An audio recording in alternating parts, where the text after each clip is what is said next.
You're listening to the ESO Network, your station for all things geek. Hi, I'm Toni Heath. And I'm Joe Heath. And this is the Watch-A-Thon of Rassilon Easter Special. It is not Easter. I know.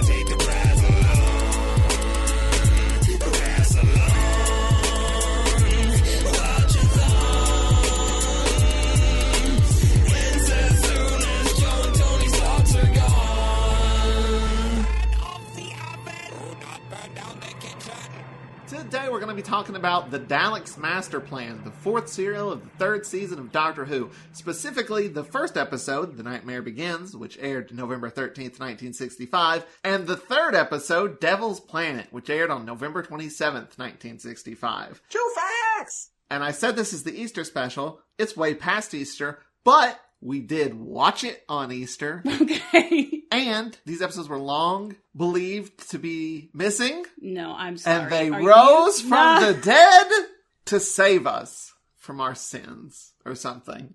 Right? No! And there's eggs involved somehow. No. Why are there eggs? Did Jesus lay eggs? What's the deal with that? Oh, or did Jesus make the bunny that lays the eggs? I saw a post the other day that was like, the Easter Bunny is actually Jesus's persona. Oh, great. Yeah. Great. All right, so I'm going to do a quick summary of the first and third episode, and then we'll dive into talking about what we're going to talk about. All right, so The Nightmare Begins rehashes Mission to the Unknown, but includes the Doctor this go-around. Fresh off of their adventures in the Mythmakers, Steven is poisoned and Katarina is confused. They meet Brett Vion, who is not the Brigadier, but is someone who came to look for the missing people from Mission to the Unknown. They all eventually discover a council of evil people teaming up with the Daleks, including Guardian of the Solar System, Mavic Chin. And then in the third episode, The Devil's Planet, after stealing Mavic Chin's ship, Team TARDIS and Brett crash on a prison planet. Then they leave. That is the whole episode. That is the whole episode. So, we have already covered this serial decades ago. Maybe not decades. But decades. But it may be a years decade. Years and years and years. I'll tell you what, I listened to the episode to refresh what our original thoughts were, and it sounds like shit. We did not have this mic. That was back when we had the little snowball. We were recording on the snowball? Or, you know what? It may have been my little Zoom recorder. Oh, I think it was. It was before the snowball even. Yeah. In our original episode, we talked about how we did not care for these episodes, but we thought they might have been better if they existed. Specifically, the first and the third episode. And now in the future, we can tell you, they are marginally better, but not a whole lot. The first episode is just rehashing Mission to the Unknown. And the third episode is just filler. They're on a prison planet, and there's these cutaways to these cave people, basically. They're living in a cave. Which I gotta say, it was nice to see a cave again. Remember? That was a classic First Doctor thing. Caves. I love it. I love it when we're in caves. It's real nostalgic for me. But also, they have no purpose in the plot, and it's just filler. It's just filler. But yeah, there is a lot of things that remind me of this era specifically. You've got... There are things in this era that remind you of this era? Yeah, I mean, there's like classic things in these episodes we watched that are, you know, to me, quintessential First Doctor stuff. Uh-huh. Which is caves. Caves. And William Hartnell fucking up his lines. He fucks up at least 3 lines, including one we didn't talk about in the original podcast, which is my favorite. When getting to see it makes it even better because there's this very dramatic zoom in on the Doctor as he says, "The Daleks will stop at anything to prevent us," which is nice. Not a correct phrase. The Daleks will stop at nothing? Maybe. But not anything. They'll stop at anything? That sounds like cool. Great. We're done here. Let's go home. I will say, here are the things that are good about finally being able to see these 2 episodes. Okay. Shirtless Steven. How high up is that on your list? It's the first note. But it's the first thing that happens. All right. You telling me you didn't enjoy seeing Steven in pain being tended to? That's your kink. That's your fetish. I did enjoy it. You're making it sexual. It's not sexual. Yeah. It's just a thing you enjoy. It's just a thing I enjoy. Question. Yes. Does the shirtlessness add to it? Because he's vulnerable. Yeah, I mean, I guess, yeah. Yeah. Yeah, I guess. The second thing that is great about finally being able to see these episodes is this is the first episode with Nicholas Courtney, and we actually get to see it. And his first appearance. Didn't know that. Yeah, on the original podcast we did not once mention that he was the Brigadier. We didn't know who he was. We just thought he's this character on Doctor Who. We did not know that he was eventually going to become such a big deal. Like, so big a deal that Big Finish will make episodes so that he interacts with every single doctor. I don't think you're officially a doctor unless you have been in an episode with the Brigadier. So, that's good, and he's really good in it. He's Nicholas Courtney. We still don't have the episode where he died, though, which is episode 4. He gets shot by his sister, Sarah Kingdom. Do you remember any of that? No. Do you remember anything that happens past these 3 episodes? No. People like Sarah Kingdom. Yeah. She shot the Brigadier? Yeah, she killed him. It was her own brother. And people like that? I guess so. And people love that about her? And then she dies in a very gruesome, horrific way. Remember, there's the time destructor, and she just ages. The thing just makes her age rapidly. And then she just turns to dust and floats away. That's terrifying. Yep. Also, the Meddling Monk's in this at some point later on. Really? Yep. You don't remember shit, do you? Also, there's that really confusing Christmas episode, The Feast of Steven, where that doesn't exist. Yeah. Well, the only episodes that exist now are 1 through 3, 5, and I think 7 or 9. I don't remember. There's only 5 episodes out of 12. Okay, so I yes. hope one day somebody's going through my old hard drive and they're like, I can't believe someone saved a copy of this. Your original notes for some story you wrote or poem you wrote. No, I was thinking more of just like a piece of media. Oh, like an episode of something that was thought to be lost, but I saved it. Yeah. I saved a copy on my hard drive, and then everyone's like, hooray. Just an episode of Far Escape. The other thing that's nice to see is we only had, before this, 1 existing episode with Katarina. So it's nice to actually get to see Katarina, more of her. She's weird. That's the thing I did not know, is how spacey she looks. She's doing like a thing with her face. What is she doing with her face? She's just kind of opening her eyes really wide. I don't know. It's very spacey. That's the best word I can come up with. Like, she doesn't fully know what's going on, and she's just kind of letting it happen. Do you know what I mean? Yeah. She doesn't understand how anything works, what anything is. She's very confused. But she doesn't let it bother her. She's just like, this is what's happening. I'm in it. She's the one who because they actually capture Brett / Brigadier. They chain him to a magnetic chair. But then she lets him go so that after he helps cure Steven. There's nothing interesting in the 3rd episode. that one of them has a knife. One of the prisoners? Yeah. They all fight over that knife. One guy tries to get it, and he's like, no, it's my knife. And then one of them does get on the ship and is going to be the reason that Katarina dies. But that's not that interesting. Like, they're not set. Like, if Mavic Chen had killed her, that would have been something, because, like, Mavic Chen's the bad guy. These were just, like, little one-off, who gives a shit characters. Yeah, this was truly a detour. Was there anything in these 2 episodes? Yeah. That you were excited that you were, like, glad to see? That you're like, oh, this is interesting. You already called it out, so. What's that? Steven being sick. Steven being sick? Yeah. What about Katarina and Nicholas Courtney? Were you interested in that at all? So here's the problem. And here's the problem with, you wanted to do this, right? Yeah. You're like, we're gonna watch just these, not the whole serial again, but just these 2. Well, to be fair, we watched 3. Okay, 3. Because 2 of them exist now. And I think you're expecting from me that I enjoy something in a very specific way that only you do. What's that? Which is that you watch things and you're like, oh, it's interesting that they did this slightly differently than the time they did this before. If you watched like 3 people all make the same story, you would be fascinated by that. Because you would be like, I can now see where like they have made different choices and speculate about why. Just get enjoyment out of the like structure and craft of the thing. Mm-hmm. I don't do that. We just watched 3 episodes of a serial that of an era of a show I couldn't remember anything about. And what I remembered is that the pacing is pretty slow in old Doctor Who. That's what I remembered. You know what else I remembered? What? The Doctor just narrates everything he's doing. We have not nailed the switch over from radio yet. That is one of the things that is absolutely fascinating to me. Mm-hmm. How long it takes writers to go, oh, wait, this medium is visual. Because there's a good chunk of time where that keeps being the case. I think we're in comic books too. I think we're going back to it for TV. Oh, because people are on their phones, you mean? Yeah. Yeah, I've heard that too, of like the way that like writers' rooms will be like, you have to write for the person who's not paying attention. Mm-hmm. Netflix has denied that, but they've denied it. Yeah, that's what happens. But it doesn't mean other people aren't doing it. Yeah. Doesn't mean it's not happening somewhere. But yeah. I do feel like there's a lot of things I watch where I'm like, yeah, I know. I know. I saw it too.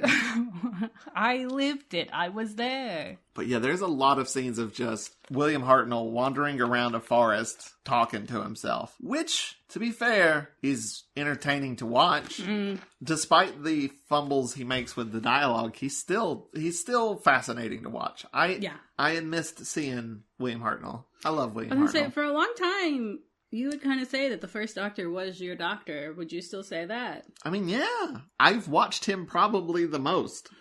Because watched him like 3 times. This one specifically. Because I watched it by myself, then I watched it with you. Now I rewatched it for this. Yeah. So, interesting. See what I'm talking about?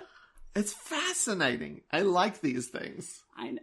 I like that you like them, but sometimes you look at me and you're like, what do you think? And I'm like, nothing.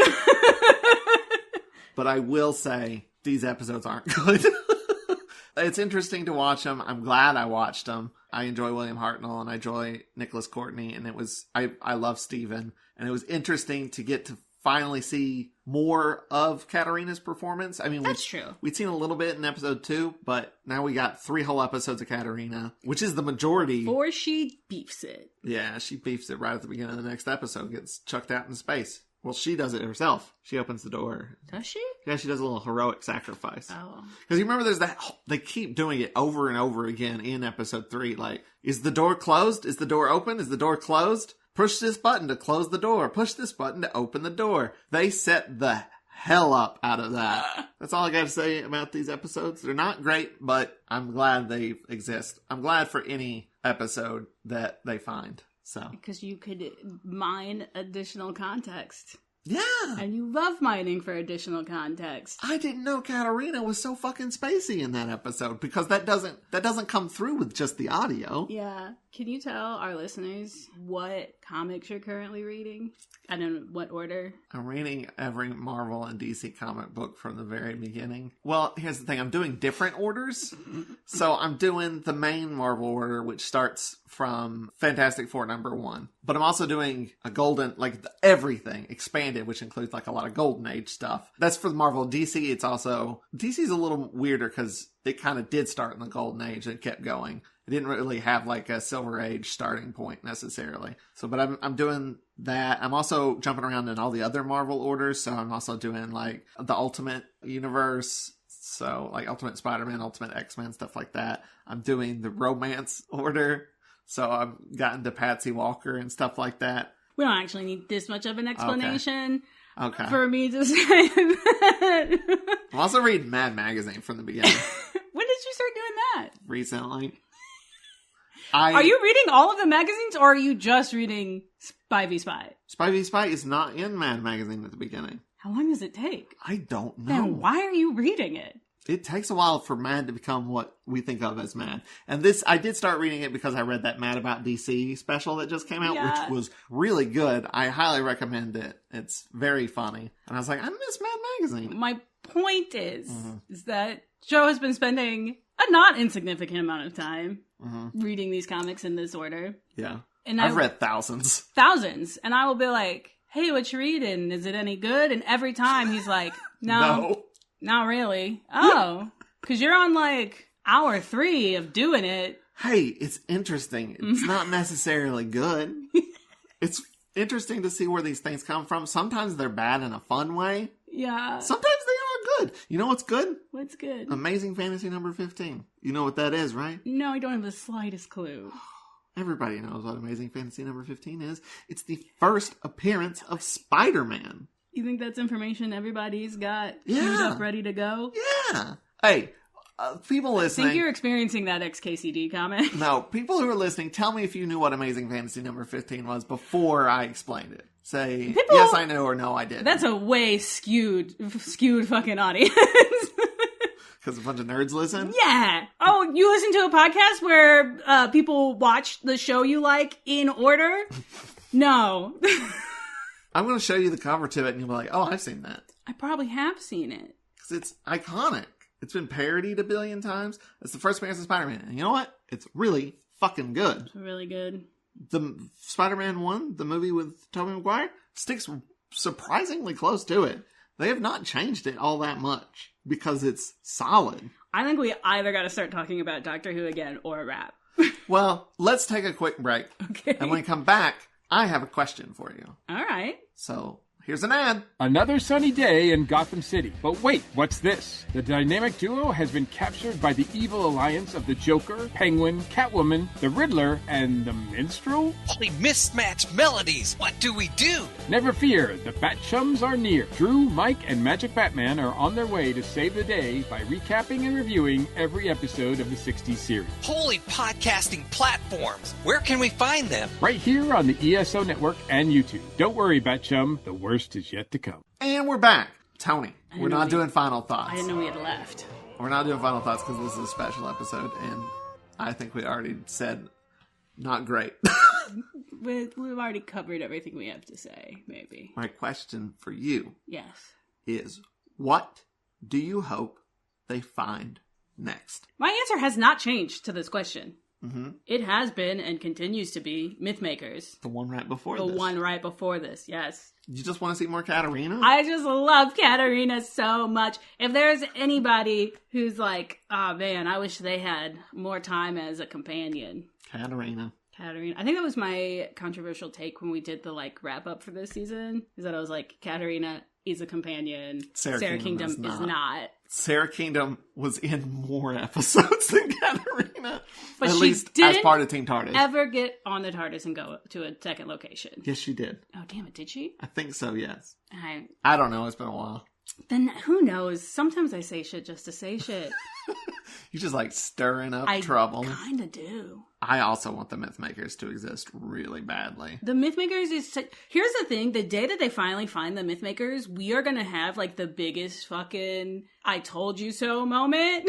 Like, this is the best fucking cereal. When it becomes so popular, and we're going to be like, we told you, we're out here singing its praises. And only now that it exists, only now that there's a video, is everybody going to watch it and see what a good cereal it is. Yeah, that's my number one that I want. Yeah. I have some follow-ups that I really like. I'd really like to see Marco Polo. Oh, yeah, Marco Polo I remember being fun. And also, like, it's one of the early serials, so they probably had more money and more ambition. You think so? I think so, just a little bit. Because that's a big, like, more money, historical more epic. ambition, but then also, like, less know-how. Yeah, that's maybe true. But I'd like to see Marco Polo. In this very serial, I want to see The Feast of Steven. Yeah. Because it's a comedy episode, and that intrigues me. It's the first Christmas special. And, like, I can tell that it's probably better being viewed than just listening to just them stumbling around Hollywood and not knowing really what's going on. There are clearly visual gags happening. Yes. So I would love to see The Feast of Steven. Second Doctor era, I would like to see The Web of Fear, the first episode of The Brigadier. I don't think that exists.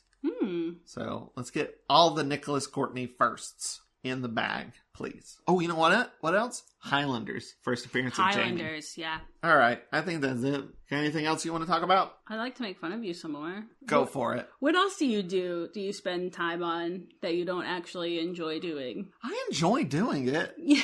I'm just saying they're not particularly good. What is you enjoy it though? Yeah. You're having a good time? Yeah. I just don't get it. It's like experiencing history. That's really cute. I think that's it, though. Okay. Let's wrap this up. If you like this episode, check out more on WatchARassilon.com. You can check out the original episode where we talk about the whole serial. And we have way more energy than we do now. We're not been beaten down by, like... young and full of hope. Not been beaten down by life and, the world. Pandemic. You can also find our podcast, our Patreon, and more at linktree/Watch-A-Thon. I also want to give a special shout out to Vince and EL for providing us with our amazing theme song. Thank you, Vince. Check out more of their music at vinceandel.bandcamp.com. And tune in next time when we actually talk about the Sontaran stratagem and the poison sky. And until next time, keep calm and wrestle on. Goodbye, and I love you in a platonic, parasocial way. The Daleks will stop at anything to prevent us. This has been a broadcast of the ESO Network. Be part of the crew and help support our shows by donating to our ESO Patreon or by shopping for the TeePublic store, which can all be found at www.esonetwork.com. The ESO Network, your station for all things geek.